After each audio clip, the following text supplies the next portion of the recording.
सबको hello. Challenger series का आपका तीसरा सेट एक्सप्लेनेशन देखते हैं हम लोग। इम्प्रूवमेंट मैंने दिया था, मैं अभी एक दो सेट और इम्प्रूवमेंट करूंगा।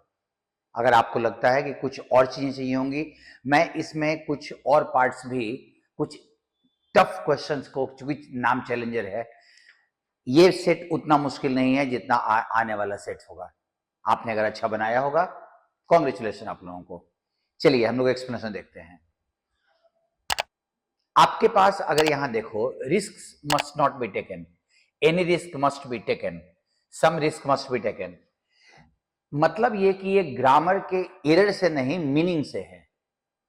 और मीनिंग में सेंटेंस में आप शुरुआत में देखो, it is useless to run away from any danger, from every danger. हर डेंजर से भागना फालतू की चीज है, कुछ रिस्क तो लेना ही पड़ेगा ना।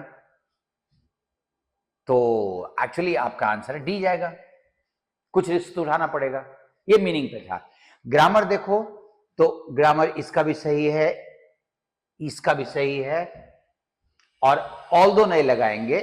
ऑल्दो लगाने का मतलब है कि ऑल्दो ऑपोजिट सेंटेंसेस को जोड़ता है, बट ऑल्दो यहां पे मीनिंगलेस हो जाएगा पार्ट में। और यहां पे आपके पास ग्रामेटिकली ऑलमोस्ट सब सही है, मीनिंगफुल आपसे खोज रहा था। नेक्स्ट सेंटेंस को देखें। आपके पास देखो, कभी भी इंप्रूवमेंट में करते क्या है ना, कि जो बोल्ड पार्ट है उस पर नजर डालो, जो चेंजेज किया हुआ है उसको आप ध्यान से देखो, और उनमें क्या चेंज किया हुआ और कौन सा चेंज लॉजिकल है और ग्रामेटिकली शुद्ध है, वो टारगेट करना होता है। अब आपके पास यहां देखो, वुड सजेस्ट, तुम जरा ध्यान देना, उसका सब्जेक्ट यहां है। अब लिखा हुआ which was publish 3 years ago, जिससे जो 3 साल पहले पब्लिश हुआ था, वो अभी यहां पे दो मीनिंग होना चाहिए था। जब पब्लिश हुआ उस समय में उसमें सजेशन था, एक तो नंबर 1, और चूंकि ये एक स्टेटमेंट है, तो आप अगर सोचो, आप में से जो लोग सोच सकते हैं ध्यान से, कि ये भी सही होता, विल तो होगा नहीं, क्योंकि वो तो फ्यूचर में सजेस्ट करना शुरू कर देगा। हैज बीन सजेस्टिंग, सजेस्ट को यहां पे कंटिन्यूअस में इस्तेमाल नहीं कर सकते। वुड हैव आप एक काल्पनिक सेंटेंस में इस्तेमाल करते हो, जो काम होना चाहिए था बट नहीं हुआ, हो सकता था बट नहीं हुआ, हुआ होता बट नहीं हुआ। सो एंड वुड सजेस्ट, बस सिंपल सा, ये भी काल्पनिक सेंटेंस ही है। सो आपके पास या तो सजेस्ट सही होता, उस मोनोग्राफ में ये सजेशन दिया है कि that by 2001 there will be। अब बहुत सारे लोग ये बोलते हैं ना कि पैरेललिज्म, एक वर्ड आता है कि पैरेललिज्म नहीं होना चाहिए, पैरेललिज्म होना चाहिए, अगर उधर पास्ट है तो उधर पास्ट होना चाहिए।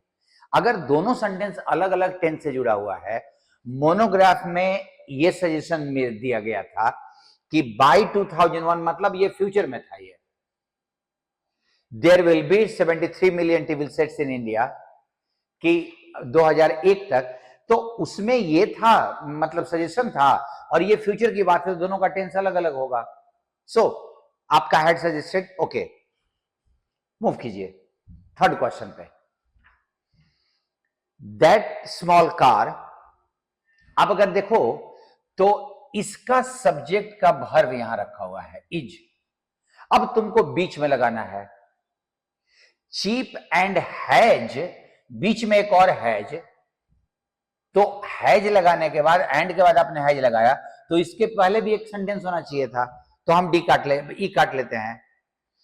अब which is cheaper, not has cheaper, adjective के पहले इज लगता है।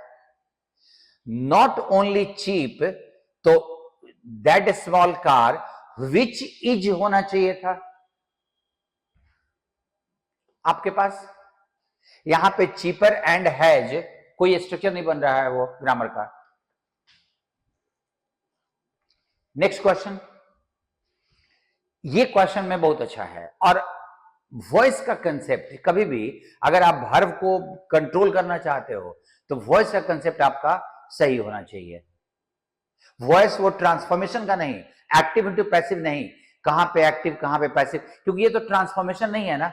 और तब भी इसका, जैसे आप ध्यान दो, शुड हैव V3, बीच में एडजेक्टिव एडवर्ब, ऑक्सिलरी वर्ब और प्रिंसिपल वर्ब के बीच में एडवर्ब को रखा जा सकता है, तो स्ट्रक्चरली ये सही है। Should have been, should have plus be का थर्ड फॉर्म बीन, और बी के बाद एडजेक्टिव आता, ठीक है। काम के साथ उसने एक इन प्रीपोजिशन लगाया, प्रीपोजिशन के बाद वर्ब आईएनजी फॉर्म, तो ग्रामेटिकली ये भी सही है। आप ध्यान से देखिएगा क्योंकि इस क्वेश्चन में आपको कंफ्यूजन जरूर आया होगा। Should be calmly thought, auxiliary verb, principal verb, बीच में एडवर्ब, जैसे ये था, लेकिन इसके वर्ब का स्ट्रक्चर पैसिव है। और पैसिव में होता क्या है कि जो सब्जेक्ट है वो काम को नहीं करेगा, सब्जेक्ट के बारे में काम कोई और करेगा। मैंगो वॉज ईटन लिखा जाता है तो ईट करने का काम कोई और करेगा, वो सब्जेक्ट को खाएगा, आम को खा जाएगा वो।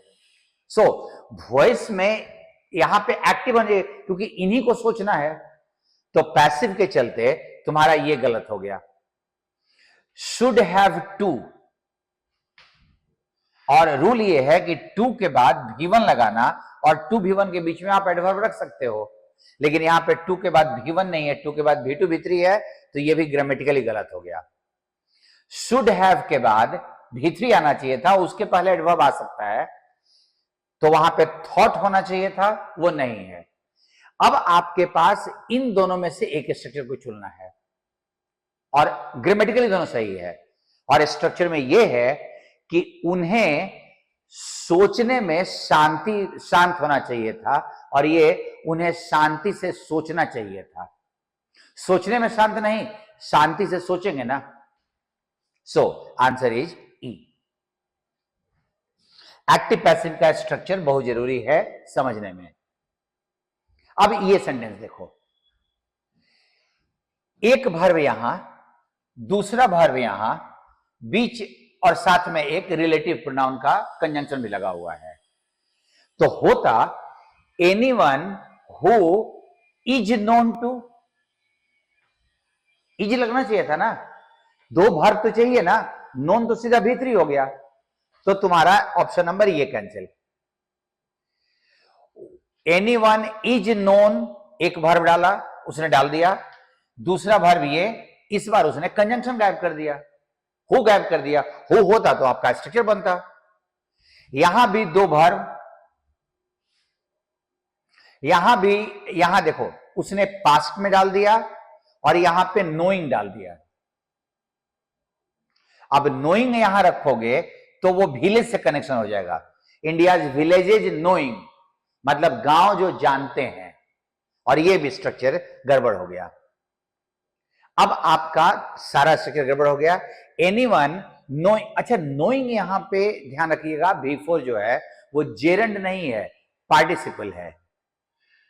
एनीवन हु नोज, आप अगर नहीं लिखना चाहते हो तो उसके जगह पे आप नोइंग लिख सकते हो। A person who knows all the tricks, या लिख does the work well. A person, अगर मैं लिखूं a person who knows all the tricks does the work. अब आगे जो भी लिखना हो, आगे हम जो भी लिखे हम। अब आपका एक वर्ब यहां है, डज दूसरा वर्ब है, कंजंक्शन भी लगा हुआ है, रिलेटिव प्रोनाउन का स्ट्रक्चर लगा हुआ है। अब इसके जगह पे हम ये भी लिख सकते हैं, anyone a person knowing all the tricks does the work. So आपका यहां पे answer is A. Next question please. Mumbai bus services are adjudged to be the best in the country. ठीक है, आप जरा देखो, especially because their fares are reasonable, खासकर क्यों, क्योंकि उनके फेयर्स रीजनेबल हैं। आपको ये देखना चाहिए था, इसको आपने नजर में डाला होगा तो आप ऑन वेरियस काउंट्स, मतलब बहुत सारे लिहाज से, from many point of views. On various counts एक फ्रेज है, from many points of views. तो आपका ये वाले का कनेक्शन फेयर के रीजनेबल होने से कि बेस्ट होने से, हम ऐसे बोलेंगे ना कि बहुत सारे लिहाज से, बहुत सारे दृष्टिकोण से मुंबई के बस सर्विसेज को कंट्री में अच्छा माना जाता है। ठीक है, और उसका प्रॉपर प्लेस तो यहां है ना, खासकर उनके रीजनेबल फेयर पे चलते हैं। गेटिंग? ऑन वेरियस काउंट्स आपका यहां पे आएगा, क्योंकि ऑन वेरियस काउंट्स का कनेक्शन इससे है। Reasonable fair on various counts, वो भी कॉमा लगा के, ऑन कॉमा लगाने का मतलब कि हम इसको नहीं जोड़ के पता नहीं किसे सेपरेट कर रहे हैं। ठीक है, सो आपका they are based on various counts, specially their reasonable fair. On various counts को याद रखिएगा। Next question, the construction of great temples which, देखो रिलेटिव प्रोनाउन लगा, which had seemingly have presented great engineering, और इसका the construction of was relatively easy. The construction was relatively easy. अब जरा इस स्ट्रक्चर को जो कि बीच में दिया हुआ है, हेड लगा, हम लोगों ने पीछे में भी ऐसा ही शुड हैव वाला बनाया था, ऑक्सिलरी वर्ब, उसके साथ प्रिंसिपल वर्ब और बीच में एडवर्ब। तो हेड के साथ तो V3 आता है, तो हमारा ये कैंसिल हो गया। ये वुड लगा, have presented, would have presented, auxiliary verb के बीच में हम एडवर्ब रख सकते हैं, ये ग्रामेटिकली सही है। Was seemingly presented, auxiliary verb, principal verb, बीच में एडवर्ब, लेकिन आपका ये वर्ब पैसिव हो गया। और प्रेजेंटेड के बाद ग्रेट इंजीनियरिंग डिफिकल्टीज एक नाउन दिया हुआ है यहां पे, और अगर वर्ब के बाद आपका कोई नाउन आ जाए तो वो इस वर्ब का ऑब्जेक्ट है। और रूल ये है कि वर्ब के बाद अगर उसका ऑब्जेक्ट लगा हुआ है तो इस वर्ब का फॉर्म एक्टिव होना चाहिए, एक्सेप्ट अ फ्यू एक्सेप्शंस, कुछ एक्सेप्शंस को छोड़ के। ये ऑलमोस्ट रूल है कि वर्ब के बाद ऑब्जेक्ट लगा है तो वर्ब एक्टिव बनना चाहिए। तो जब आपका प्रेजेंटेड के बाद, प्रेजेंट का मतलब उपस्थित करना, सामने लाना, तो व्हाट डिफिकल्टीज, तो वो उसका ऑब्जेक्ट था, पैसिव नहीं बनेगा। हैड बीन के बाद ये वर्ब डाल दिया, और उसमें हैड बीन के बाद सीम्ड डाल दिया, और सीम, अपीयर, हैपन को पैसिव में हम इस्तेमाल नहीं करते। तुम्हारा ये भी गया। हैड सीमिंगली बीन प्रेजेंटेड, फिर से पैसिव, और मैंने कहा कि पैसिव नहीं बनेगा। तो तुम्हारा इसको देखो, और ये तो वैसे भी गलती था। सो एकमात्र स्ट्रक्चर ग्रामेटिकली यहां पे शुद्ध दिया हुआ है, एकमात्र स्ट्रक्चर। आप आराम से इसको बना सकते हो। नेक्स्ट देखो, एक अच्छा है, we are happy to recommend that his son to be considered for the post. ध्यान दीजिए कि एक यहां पे कंजंक्शन लगा हुआ है, तो तुम्हारे पास दो सेंटेंस होने चाहिए थे। सेंटेंस का मतलब सब्जेक्ट प्लस वर्ब होना चाहिए था। अब जहां वर्ब होना चाहिए था वहां पे उसने इन्फिनेटिव लगा दिया पैसिव में, वो वर्ब बनेगा नहीं। हिज सन, इस वर्ब का पैसिव बनेगा, क्योंकि उसके सन को पोस्ट के लिए कंसीडर कोई और करेगा, उसका सन विचार नहीं करेगा। हम लोग देखो हैप्पी हैं आपको रिकमेंड करके कि उसके सन को, उसके बेटे को पोस्ट के लिए कंसीडर किया जाए, वो कंसीडर नहीं करेगा। तो आपका एक्टिव में तो नहीं बनेगा। Be considered with the post, जबकि फॉर द पोस्ट होना चाहिए था, ये कैंसिल। ये एक्टिव दिया हुआ है, ये एक्टिव दिया हुआ है और एक्टिव होगा नहीं क्योंकि पैसिव बनता। अब इसका एक रूल भी मैं बता देता हूं। रूल ये है कि अगर एडवाइस भार या नाउन किसी भी तरीके से, रिकमेंड,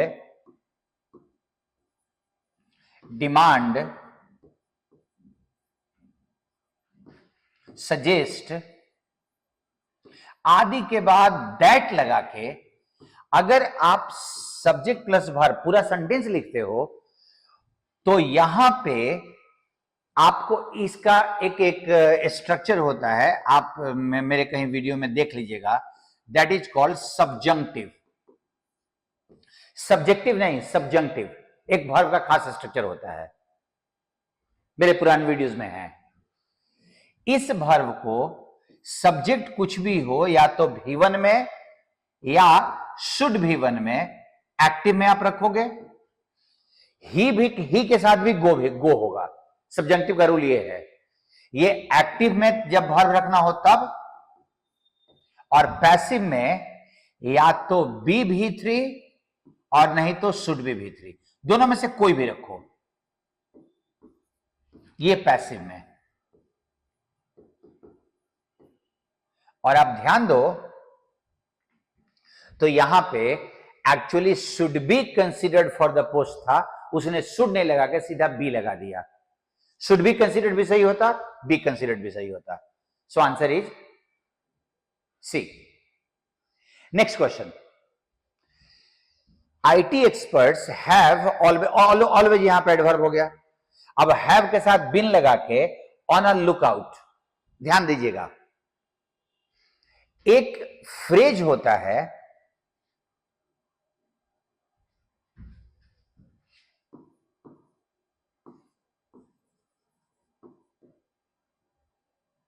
एक्चुअली लुकआउट एक साथ रहता है, that is in search of, on a lookout for या इन सर्च ऑफ। और ध्यान रखिएगा लुकआउट को एक साथ रखना है, वहां पे प्रिंटिंग मिस्टेक हो चुका है, लुकआउट को एक साथ होना चाहिए था। अब यहां पे फॉर लगा हुआ है, हैव, और यहां पे लुक आउट एक नाउन है, आर्टिकल लगना जरूरी है, तो तुम्हारा ये काट दो, ये काट दो, बस। हैव के बाद भी3 नहीं है, बिन गायब हो गया है, so have always been on a lookout for. And last question, आप ध्यान दीजिए, while still in the hospital the stitches।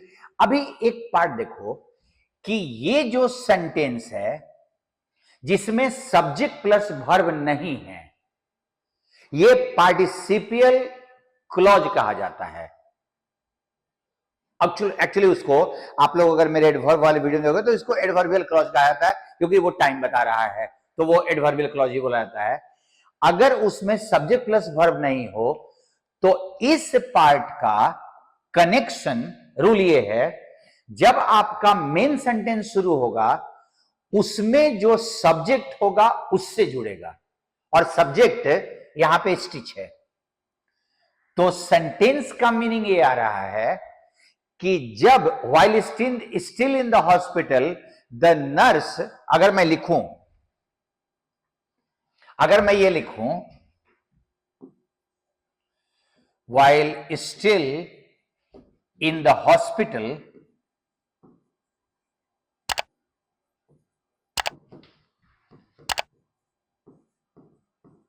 the nurse treated him well, तो ये एक्चुअली ध्यान रखिएगा पार्टिसिपल इंग्लिश का पार्ट है, हिंदी में इसका कोई इक्विवेलेंट नहीं है।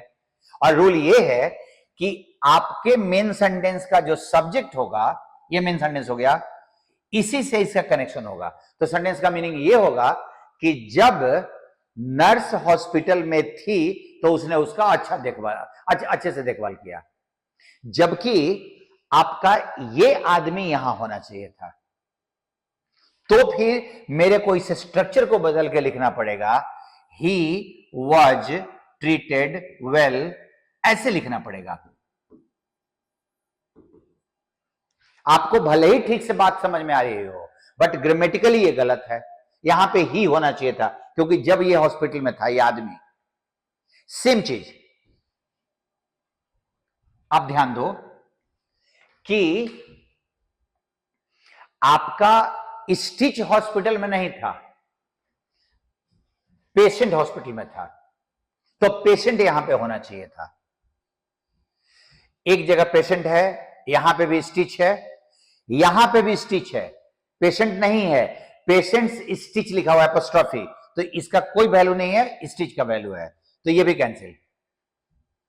तो आपका 3 ऑप्शन कैंसिल हो गया। अब फर्स्ट का क्या मीनिंग आ रहा है, the patient remove the stitches with his wound, मतलब उसने घाव के साथ साथ अपना स्टिच भी हटे, रिमूव कर दिया, खुद रिमूव किया। और ये पॉजिटिव स्ट्रक्चर है। हैड द स्टिचेस रिमूव का मतलब उसने स्टिच रिमूव करवाया फ्रॉम हिज वुंड, अपने घाव से। आई हैड हिम बिटन का मतलब मैंने उसे पिटवाया, आई हैड बिटन हिम, मैंने उसको पीटा। हैड के बाद ऑब्जेक्ट आ जाए और तब V3 डालो तो ये पॉजिटिव का स्ट्रक्चर है। सो आपका ये पार्ट, क्वेश्चंस ज्यादा मुश्किल नहीं थे, क्वेश्चंस आसान थे। आपके चैलेंजिंग क्वेश्चंस नाम के अनुसार इसके अगले वाले सीरीज से आपको मिलेंगे और लगातार मिलेंगे। कंप्लेक्सिटी, टफनेस बढ़ता चला जाएगा, श्योर रहिएगा। आप जरूर बताइएगा कि आपने कितना सही बनाया था। अच्छा लगेगा सुन के आप मुझे। सी यू देन, फिर से थैंक यू।